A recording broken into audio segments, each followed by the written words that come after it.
പിണറായി വിജയൻ ഉടൻ cliff house ഒഴിയും. നിയമസഭാ തെരഞ്ഞെടുപ്പിലെ കനത്ത തോൽവിക്ക് പിന്നാലെ തിരുവനന്തപുരത്തെത്തിയ പിണറായി വിജയൻ ക്ലിഫ് ഹൗസിലേക്ക് പോയത് ഔദ്യോഗിക വാഹനവും വിപുലമായ സുരക്ഷാ അകമ്പടിയും ഒഴിവാക്കി. കണ്ണൂരിൽ നിന്ന് രാവിലെ വിമാനമാർഗമാണ് അദ്ദേഹം തലസ്ഥാനത്തെത്തിയത്. വിമാനത്താവളത്തിലെത്തിയപ്പോഴും മാധ്യമങ്ങളുടെ ചോദ്യങ്ങളോട് പ്രതികരിക്കാതെയാണ് അദ്ദേഹം പുറത്തേക്കിറങ്ങിയത്. എന്തെങ്കിലും പറയാനുണ്ടോ എന്ന ചോദ്യങ്ങൾ ഉയർന്നെങ്കിലും മറുപടി നൽകാതെ അദ്ദേഹം നേരെ വാഹനത്തിലേക്ക് കയറി. മുഖ്യമന്ത്രിയായിരിക്കുമ്പോൾ ഉപയോഗിച്ചിരുന്ന ഔദ്യോഗിക വാഹനവും വിപുലമായ സുരക്ഷാ അകമ്പടിയും ഇത്തവണ ഉണ്ടായിരുന്നില്ല. പാർട്ടി ഒരുക്കിയ വാഹനത്തിലും പോലീസ് നൽകിയ സാധാരണ എസ്കോർട്ടിലുമാണ് അദ്ദേഹം യാത്ര തുടർന്നത്. CPM നേതാക്കളായ V Joy, V Sivankutty, A.A. Rahim എന്നിവർ വിമാനത്താവളത്തിൽ അദ്ദേഹത്തെ സ്വീകരിക്കാൻ എത്തിയിരുന്നു. വിമാനത്താവളത്തിൽ നിന്ന് അദ്ദേഹം ക്ലിഫ് ഹൗസിലേക്കാണ് പോയത്.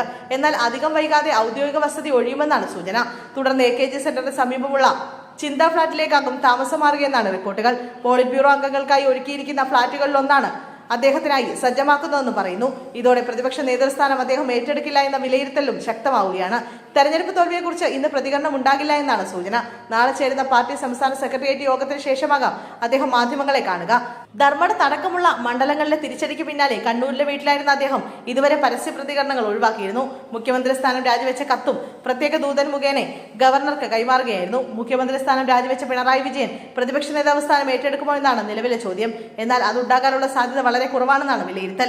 അങ്ങനെ വന്നാൽ പാർട്ടി കേന്ദ്ര കമ്മിറ്റി അംഗം കൂടിയായ KN ബാലഗോപാൽ ആയിരിക്കും പ്രതിപക്ഷ നേതാവ് സ്ഥാനത്തേക്ക് പരിഗണിക്കപ്പെടുക. സംസ്ഥാന സെക്രട്ടേറിയറ്റ് അംഗം സജി ചെറിയാൻ, PM മുഹമ്മദ് റിയാസ് എന്നിവരും പരിഗണനയിലുണ്ട്.